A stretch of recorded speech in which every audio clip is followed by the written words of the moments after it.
បាទសួស្តីទាំងអស់គ្នាមានស្គាល់សព្វនាមកម្មសិទ្ធិហើយឬនៅបាទយើងអ្នកខ្លះយើងស្គាល់គុណនាមកម្មសិទ្ធិប៉ុន្តែយើងអត់ទាន់ស្គាល់សព្វនាមកម្មសិទ្ធិទេបាទអញ្ចឹងយើងមើលការប្រើប្រាស់របស់សព្វនាមកម្មសិទ្ធិនៅក្នុងមេរៀនយើងមួយនេះបាទពាក្យរបស់វាយើងហៅថា possessive pronouns បាទ possessive នេះយើងប្រើថាកម្មសិទ្ធិចំណែកពាក្យថា pronoun យើងប្រើថាសព្វនាមបាទសព្វនាមកម្មសិទ្ធិបាទតោះបើសិនជាយើងមើលប្រៀបធៀបវារវាងpossessive adjective ហើយនិង possessive pronoun បាទអញ្ចឹងវាមានពាក្យថា possessive ដូចគ្នាណា possessive adjective possessive pronoun អញ្ចឹង possessive យើងប្រើថាកម្មសិទ្ធិអញ្ចឹងបានន័យថាពាក្យទាំងពីរប្រភេទនេះគឺយើងប្រើសម្រាប់និយាយអំពីកម្មសិទ្ធិដូចគ្នាប៉ុន្តែការប្រើប្រាស់របស់វាគឺខុសគ្នាបន្តិចហ្នឹងហើយអញ្ចឹង possessive adjective យើងប្រើថាគុណនាមកម្មសិទ្ធិ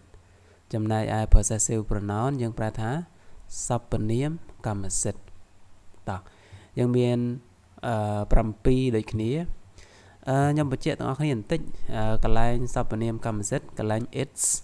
កន្លែងនេះសភៅខ្លះគេដាក់ថាមានសភៅខ្លះដាក់ថាអត់មានបាទអញ្ចឹងបានន័យថាខាងគុណនាមកម្មសិទ្ធិ possessive adjective មាន7ហើយ possessive pronoun សភៅខ្លះដាក់ថាមានតែ6ទេហើយសភៅខ្លះដាក់ថាមាន7ដែរអញ្ចឹងដើម្បីកុំឲ្យច្រឡំខ្ញុំដាក់7ឲ្យអ្នកទាំងអស់គ្នាមើលហើយអ្នកទាំងអស់គ្នាចាំផ្ទៀងផ្ទាត់ខ្លួនឯងថាគួរតែប្រើមួយណាអូខេអញ្ចឹងយើងមាន7យើងចាញ់ពី I we you they he she it ហ្នឹងអញ្ចឹងយើងមកជា possessive adjective យើងមាន my ហ្នឹងបែកចេញមកពី I បាទ I ខ្ញុំ my របស់ខ្ញុំហ្នឹងខ្ញុំអូសដំណើរពីដើមបន្តិចឲ្យអ្នកទាំងអស់គ្នាបានដឹងថាវាមកពីណាបាទour ហ្នឹងមកពី we បាទ we ប្រែថាខ្ញុំ our we ប្រែថាយើង our ប្រែថារបស់ពួកយើងបាទរបស់យើង your បែកចេញពី you ប្រែថាអ្នកដល់ពេល your របស់អ្នកបាទដល់ពេល their បែកចេញពី they ប្រែថាពួកគេដល់ពេល their ប្រែថារបស់ពួកគេបាទ his នឹងបែកចេញពី he ប្រែថាគាត់ his ប្រែថារបស់គាត់ her នឹងបែកចេញមកពី she នាង her របស់នាងហើយដល់ពេល it's បែកចេញពី it ប្រែថាវាដល់ពេល it's ប្រែថារបស់វាបាទអញ្ចឹងយើងមើលមក possessive pronoun របស់យើងអញ្ចឹង my បែកចេញមកជា mine អូខេ mine អញ្ចឹងការប្រែវាគឺដូចគ្នាទាំងអស់ណាទាំងគ្នាប្រែថារបស់ខ្ញុំបាទដូចគ្នារបស់ខ្ញុំរបស់ពួកយើងរបស់អ្នកនិយាយទៅប្រែដូចគ្នាទាំងអស់possessive adjective ហើយនិង possessive pronoun ប្រែដូចគ្នាទាំងអស់បាទវាខុសតែការប្រើប្រាស់វាបន្តិចទេតោះ my mine ours បាទកន្លែងនេះមាន s ដូច្នេះហើយយើងត្រូវបញ្ចេញសំឡេង s ours អូខេ yours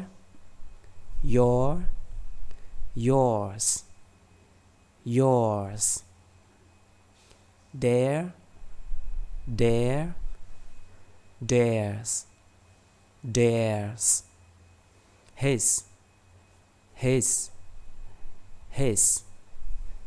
his កន្លែងនេះដូចគ្នាណាអ្នកគ្នាកន្លែង possessive adjective ក៏ his សរសេរដូចគ្នាទាំងអស់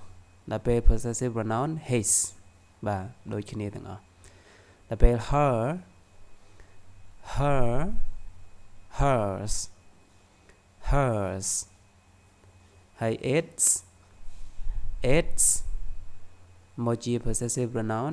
it's បាទដូចគ្នាបាទ chẳng dương mơ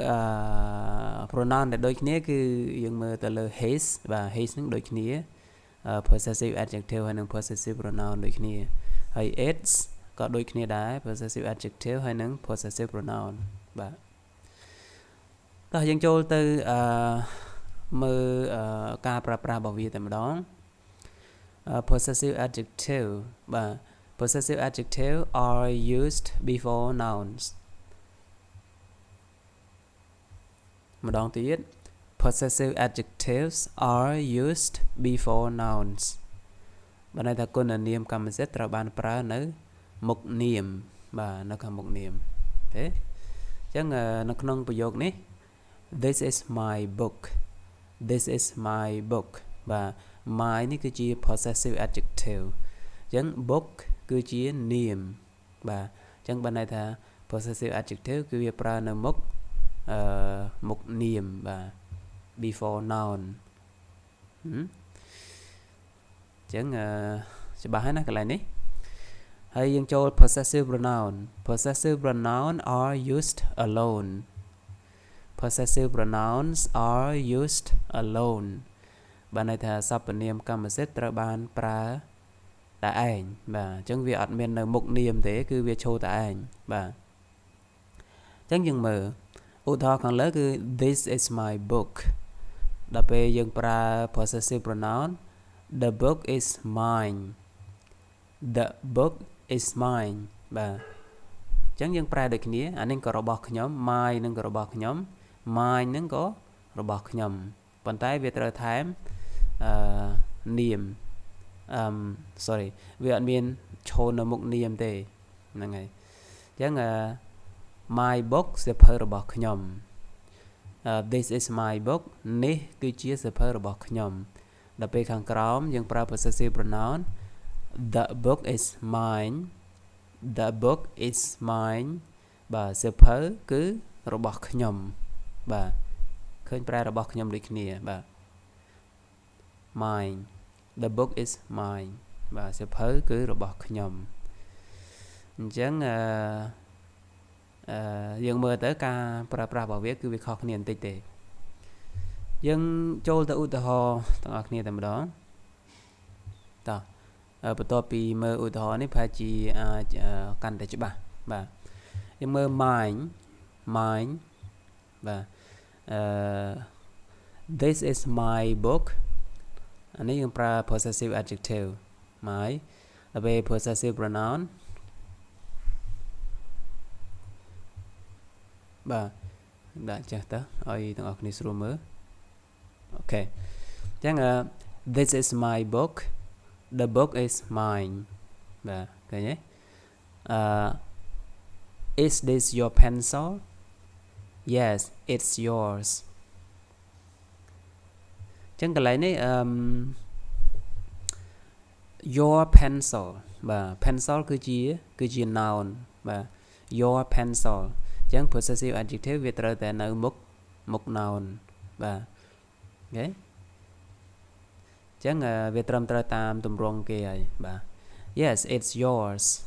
នេះ yours ប្រែថារបស់អ្នកបាទឬក៏ចាវាគឺជារបស់អ្នកអូខេthat is his car that is his car អូខេ car នឹងគឺជា noun ហើយ his នឹងនៅមុខ noun the car is his the car is his បាទthat is his car នោះគឺជាឡានរបស់គាត់ the car is his ឡានគឺជារបស់គាត់បាទអញ្ចឹង his កន្លែងនេះគឺ possessive adjective ហើយ his នៅកន្លែងនេះគឺ possessive pronoun បាទអញ្ចឹងយើងមើល hers this is her house this is her house បាទអញ្ចឹងនេះគឺជាផ្ទះរបស់នាង the house is hers the house is her ផ្ទះគឺជារបស់នាងបាទអូខេយើងមើល it's the dog wagged its tail the dog wagged its tail បាទឆ្កែ wag its tail wag ហ្នឹងគឺ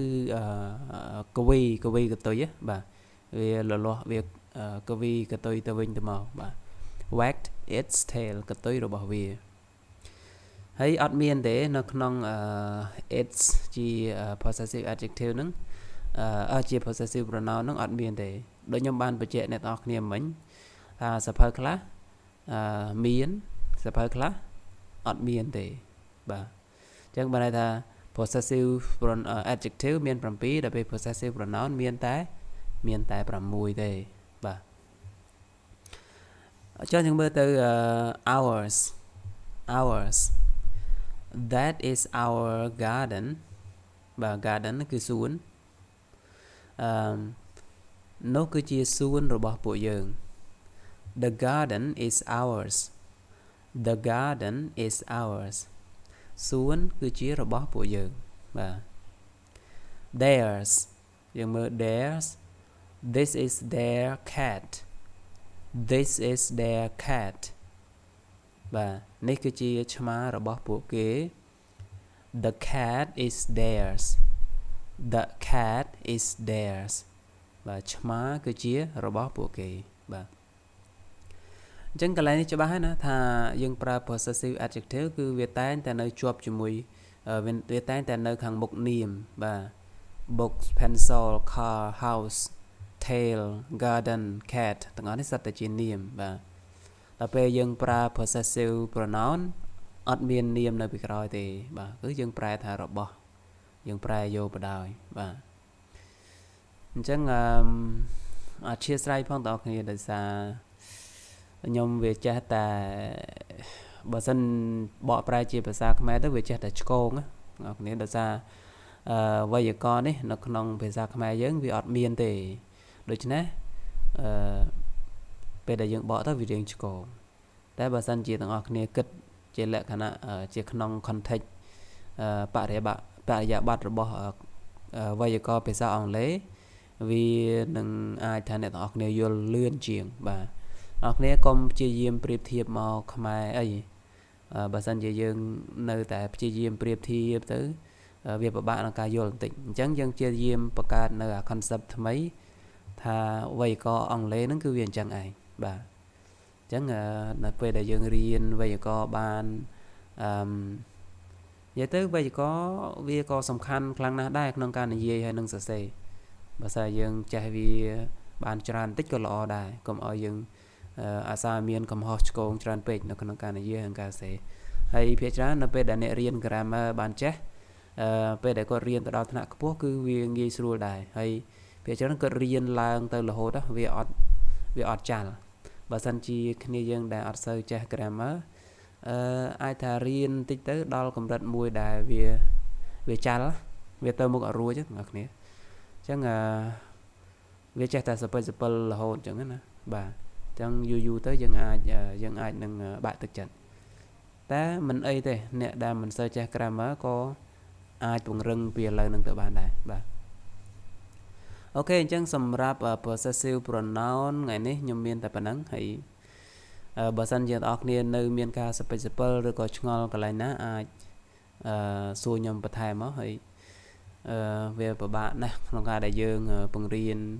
grammar មួយក្នុងរយៈពេលតែ 4-10 នាទីបាទក៏ពិតបើសិនជាgrammar ហ្នឹងវាគួរតែមានពេល1ម៉ោងអីហ្នឹងបាទប៉ុន្តែយើងមិនអាចធ្វើទៅរួចទេ1ម៉ោងនៅក្នុងវីដេអូវាយូរពេកបាទអូខេអញ្ចឹងអរគុណច្រើននៅក្នុងចាំមើលតែចប់មេរៀនទាក់ទងនឹង pronoun ហ្នឹងខ្ញុំនឹងផ្គុំគ្នានៅក្នុងវីដេអូមួយដែលវែងហើយវីដេអូហ្នឹងគឺពេញបណ្ដោយបាទប្រហែលជា40នាទីទៅ1ម៉ោងអីអាហ្នឹងយើងនិយាយចាប់ពី subject pronoun រហូតដល់ pronoun ចុងក្រោយនឹងបណ្ដោយអញ្ចឹងអាចថាងាយស្រួលសម្រាប់អ្នកទាំងអស់គ្នាមើលតាមមកវីដេអូឲ្យចប់បណ្ដោយហ្នឹងហើយអរគុណច្រើនហើយជួបគ្នានៅវីដេអូក្រោយបាយបាយ